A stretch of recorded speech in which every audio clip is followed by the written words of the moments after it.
Sou o Padre Eliseu. Não. Hoje tenho 51 anos, né? Quero contar um pouquinho da história da minha vocação. Eu venho de uma família simples, humilde, lá do interior de Prudentópolis, né? Meu pai morava na linha Ivaí e minha mãe na Barra Bonita, né? Eles se encontraram, casaram. Eles casaram no dia 16 de setembro de 71. Aliás, 72. Depois, parece, minha mãe fala que eu fui concebido dia 20 de outubro de janeiro de 73, dia de São Sebastião. Eu fui concebido num dia tão grande, de um grande santo, né, São Sebastião. Eu nasci dia 20 de outubro, interessante, né? Um sábado, às 2 horas da tarde, né? A gente vai lembrando, né? Nasci num sábado, dia 20 de outubro, às 2 horas da tarde, Hospital Santa Casa, né? Às vezes eu brinco que na sexta-feira choveu tanto, muita chuva, era muita chuva, que até o pai trouxe a mãe lá da linha Ivaí com uma picape, aquelas F-75 traçada, deu que veio para chegar aqui na cidade. E meu pai voltou e deixou a minha mãe aqui na cidade. Era muita chuva. E no sábado o tempo amanheceu tão bonito, um céu azul tão bonito, que às vezes eu brinco que até os passarinhos estavam cantando quando eu nasci, às 2 horas da tarde, ali no Hospital Santa Casa, aqui do lado da igreja. E daí na segunda-feira, dia 22 de outubro, o meu pai Osvaldo já trouxe o meu padrinho, a minha madrinha, o padrinho Dionísio, a minha madrinha Zélia, trouxeram aí. E foram lá pegar o piazinho no hospital, ainda a minha mãe não tinha nem recebido alta. E daí trouxeram, primeira coisa, a preocupação muito grande com o sacramento, né? Até a minha mãe não participou do meu batizado, era uma segunda às 10 horas, até foi batizada aqui na sacristia do santuário Nossa Senhora das Graças, aqui em Prudentópolis, né? E depois eu fui para casa, né? Fui crescendo. Uma vez a mãe relatou que eu ainda era criança, né? Estava no colo, a imagem de Nossa Senhora de Belém estava visitando as paróquias, né? E um dia minha mãe veio para a cidade, né? E estava a imagem de Nossa Senhora aqui no santuário. E a minha mãe me consagrou para Nossa Senhora de Belém. Eu nem sabia, depois com o tempo que ela me foi falando, né? E quando eu estava lá na casa dos meus avós, né? Meus pais moravam na casa dos meus avós, seu José, dona Vicência, a minha avó ia lavar o piazinho, né? Me lavar eu, e pegava nas minhas mãos e dizia, ó, mãozinha de padre, né? E os meus avós, tanto o materno quanto o paterno, sempre foram de muita oração e rezavam muito pelas vocações, né? Eles sempre queriam alguém da família como sendo padre, né? Depois, meus pais se mudaram para Barra Bonita, né? Barra Bonita 2, e participavam lá na capelinha Nossa Senhora Aparecida, na Barra Bonita 1, que nós dizemos. Eu fiz a minha catequese lá, até lembro nitidamente a data da minha primeira comunhão. Foi dia 7 de dezembro de 83, era um sábado, às 10 horas da manhã, Padre Milton, Padre Alexandre, que fizeram a minha primeira comunhão, né? Eu lembro muito dos meus catequistas da primeira comunhão, o Antônio, que sempre está ajudando aqui na igreja, o santuário, e o João. Depois eu lembro da minha crisma, né? Catequista Roseli. Fiz a minha crisma lá na linha Esperança, na capela Exaltação a Santa Cruz. O bispo era o primeiro bispo, Dom Frederico Hellmann, né? Dia 26 de julho, dia dos avós, dia de São Joaquim e Santa Ana, né? Lá na linha Esperança. E era uma quarta-feira, às 10 horas da manhã. Tem tantas datas importantes na minha vida. Sempre quando eu ia jogar bola com meus primos, né? Às vezes nós saímos nos torneios, o pessoal que não me conhecia perguntava se eu era seminarista. Eu saí uma outra vez, a gente saía, mas não era muito de sair, né? Ficava mais em casa. Eu sou filho mais velho, tenho um irmão segundo, o Hélio, que é especial. Eu tinha 2 primos que estavam no seminário em Curitiba, em Araucária, né, nos Vicentinos. E sempre quando eles vinham de férias, de modo especial final do ano, nós jogávamos bola. Eu sempre tinha vontade de ir para o seminário, né, quando tinha uns 10, 11, 12 anos, né.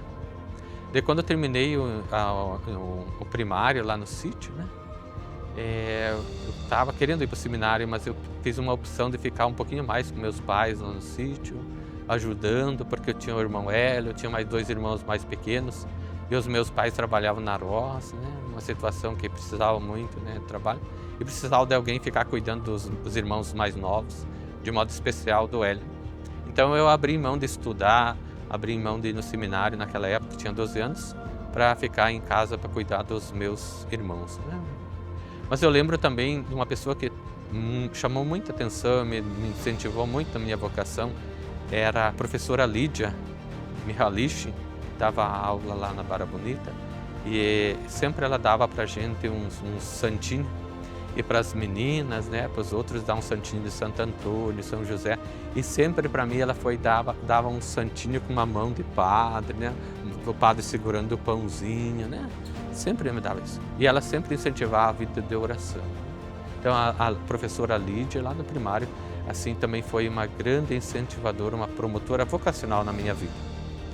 Depois, quando a gente vai caminhando, né, eu lembro que eu acho que foi no ano de 1985, era dia 30 de dezembro, um sábado, às 4 horas da tarde, tinha uma ordenação aqui no santuário, e a minha avó materna, Maria Cassiano, ela queria muito vir nessa ordenação, né?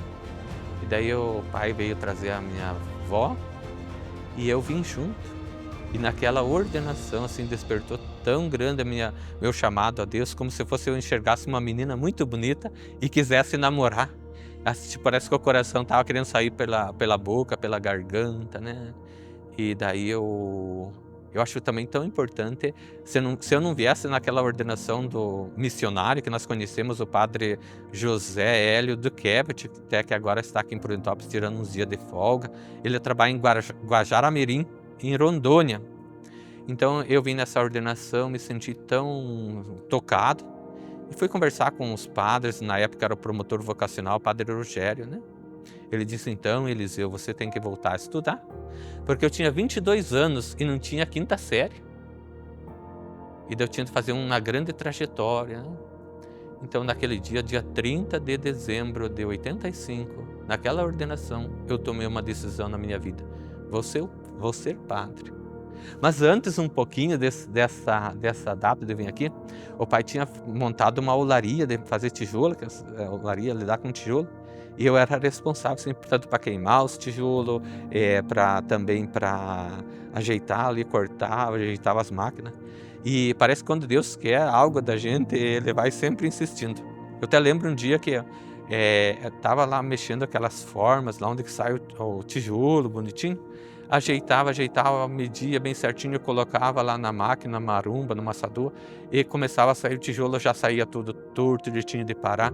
Tava uns 2 dias mexendo com aquelas peças e não conseguia ajeitar, até que eu fiquei brabo e lembro nitidamente, joguei aquela forma no chão, brabo, nervoso, e disse pro pai, sabe numa coisa, pai, eu vou pro seminário ser padre.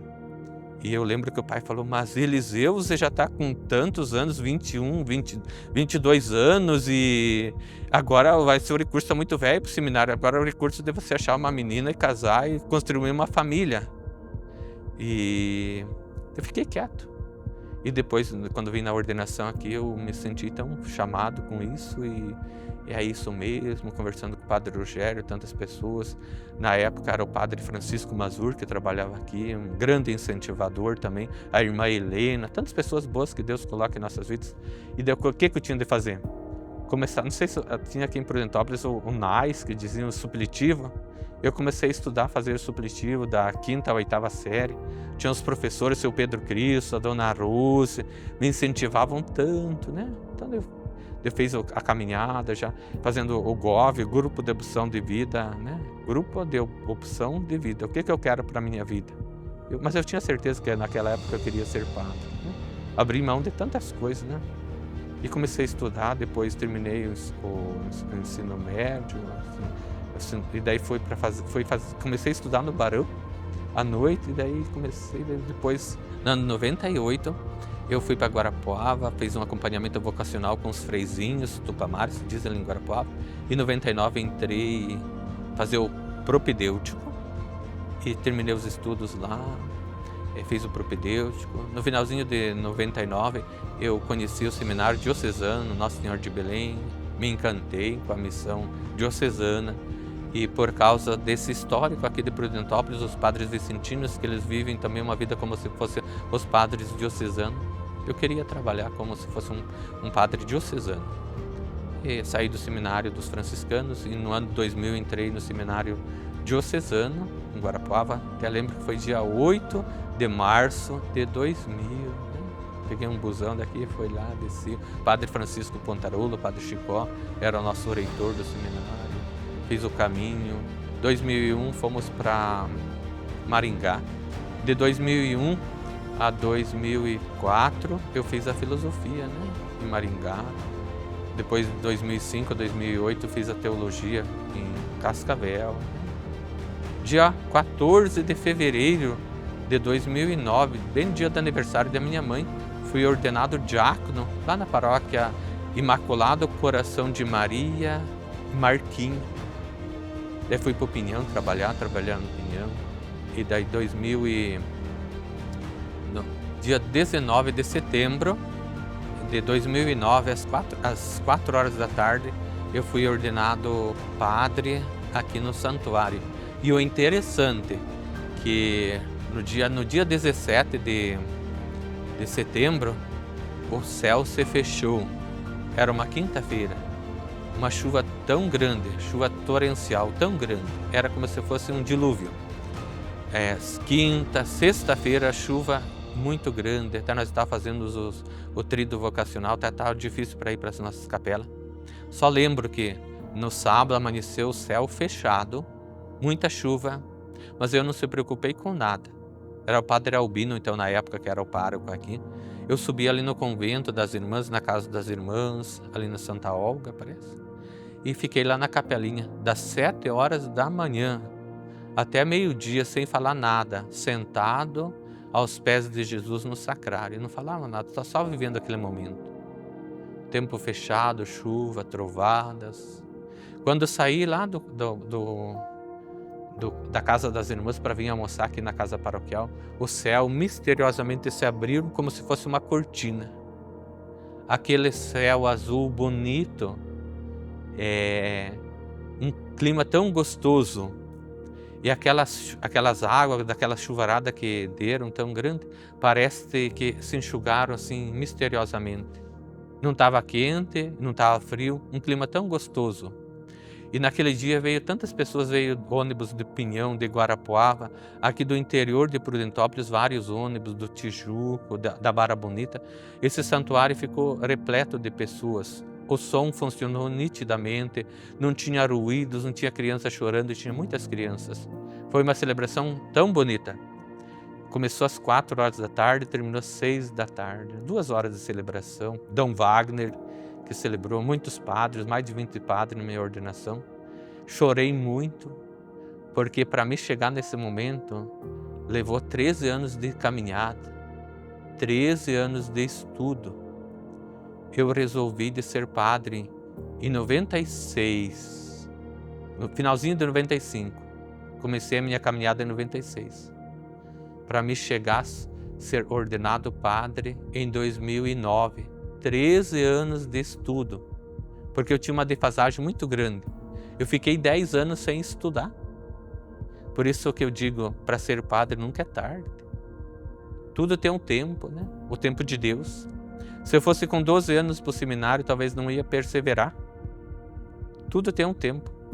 Me ordenei padre com 35 anos, né? Fui trabalhar no Pinhão, trabalhei 2 anos e pouco em Pinhão. Fui para a reserva de Iguaçu, paróquia Nossa Senhora de Belém. Daí a minha mãe disse, viu, Eliseu, eu consagrei você, quando era nenenzinho, nos meus braços, a Nossa Senhora de Belém. Por isso você está na diocese de Nossa Senhora de Belém, e por isso você está na paróquia Nossa Senhora de Belém, que era a reserva de Iguaçu. Depois fiz uma caminhada, algumas paróquias, né, ajudando. Fui para a paróquia Santa Cruz, com o Padre Carlos, em Guarapuava, fiquei 2 anos e pouco. Por último, estava na paróquia de Cantagalo, paróquia Imaculada Conceição. Eu lembro sempre nitidamente os dias, as datas que fui, que saí, né? Eu lembro quando fui para a Reserva do Iguaçu, era dia 5 de maio de 2011. E quando eu saí de reserva foi dia 27 de julho de 2018. Quando fui para o Cantagalo, era dia 11 de novembro de 2000. E quando eu saí de lá foi dia 2 de março de 2025. Dia 2 de março de 2025 cheguei aqui, saí de lá e vim aqui. É uma caminhada, né? O que me deixa assim feliz é poder ajudar as pessoas. Mas tantas vezes que a gente também desanima um pouquinho na caminhada. Eu lembro quantas vezes lá no interiorzão do Pinhão, de Reserva do Iguaçu, bem difícil, né? Com aqueles fuscão andando lá para as costas do Iguaçuzão, aquelas estradas cascaiadas ou sem cascaio. Quantas vezes depois do almoço eu saí subindo uma serra lá, cansado, assim, triste, pensando, poxa, se eu tivesse ido para um mosteiro, ser monge, ia ser mais fácil minha vida, tranquilo. Mas logo eu pensei assim, poxa, eu também sou padre, mas eu preciso de padre na minha vida. Quem que ia levar Jesus para aquele povo que estava lá na encosta do Iguaçu, aquele povo que sofre, né? Jesus também precisa de pessoas humanas. Jesus também precisa de homens e mulheres de boa vontade para alcançar os outros, né? Jesus vem até mim pelas mãos de outros padres, de outros bispos, da igreja. Mas como que eu posso levar Jesus também para aquele povo lá? Como eu quero ter Deus na minha vida, as pessoas também querem ter Deus na vida. Mas quem que pode levar? Quantas vezes eu pensei também, poxa, Padre Reginaldo Manzotti, né, naquela época, né, fazendo um trabalho tão bonito, né? Talvez está mais no estúdio, está dentro na igreja, né? Muita gente, uma massa de pessoas que ele alcança. E às vezes a gente alcança tão poucas pessoas, né? Mas eu fiquei pensando assim, jamais eu vou fazer um trabalho que o Padre Reginaldo Manzotti faz, porque ele foi chamado por essa grande missão. Mas nunca o Padre Reginaldo Manzotti vai fazer aquilo que eu faço, porque eu fui chamado para essa missão, cada um na sua missão. Então a gente tem que ser feliz e fazer bem feito aonde nós nos encontramos, cada um no seu lugar, né? Se eu fosse fazer aquilo que o Padre Reginaldo Manzotti faz, hoje o Frei Gilson, talvez eu ia cair numa grande depressão, porque eu não sou capaz de fazer aquilo que eles estão fazendo. Mas se eles fossem estar no meu lugar, hoje aqui em Prudentópolis, nas nossas capelas, nessa nossa realidade tão grande, tão desafiante, eles também jamais iam fazer aquilo que eu estou fazendo. Eles talvez também iam cair numa grande depressão, porque eles não iam conseguir fazer aquilo que eu faço. Eu faço aquilo que Deus me confiou e eles também fazem aquilo que Deus confiou a ele. A cada um dado conforme aquilo que pode. Como os talentos, né? Um recebeu 5, outro 2 e outro 1. O importante é a fidelidade no compromisso e no chamado. Mas digo que os meus pais, os meus irmãos, o Hélio, né? Se não fosse eles, talvez não seria padre hoje. Tantas pessoas que Deus coloca em nossas vidas. Hoje, logo ao fazer 16 anos de padre, sou muito feliz. E me identifico muito a celebrar a missa, ir ao encontro das pessoas. Dou o máximo para ser feliz, transmitir a alegria, né? Nós não podemos transmitir tristeza, ficar bravo, né? A gente tem que dar o máximo, porque Deus é alegria, Deus é paz, Deus é amor. A gente tem que compreender também os desafios dos outros, para que os outros possam compreender os nossos desafios. Nós não somos santos e nem perfeitos, mas Deus está nos chamando à santidade e à perfeição. Então por isso nós devemos de caminhar juntos, compreendendo os desafios dos outros, tentando ajudar a levantar. Como é gostoso a gente atender o sacramento, né? A confissão, o sacramento do batismo, da Eucaristia, o sacramento da unção dos enfermos, visitar os doentes, né? ir também a fazer a celebração das exéquias, dar o conforto às famílias enlutadas. Essa é a nossa missão, levar Jesus. E nós devemos de ser portadores de Jesus.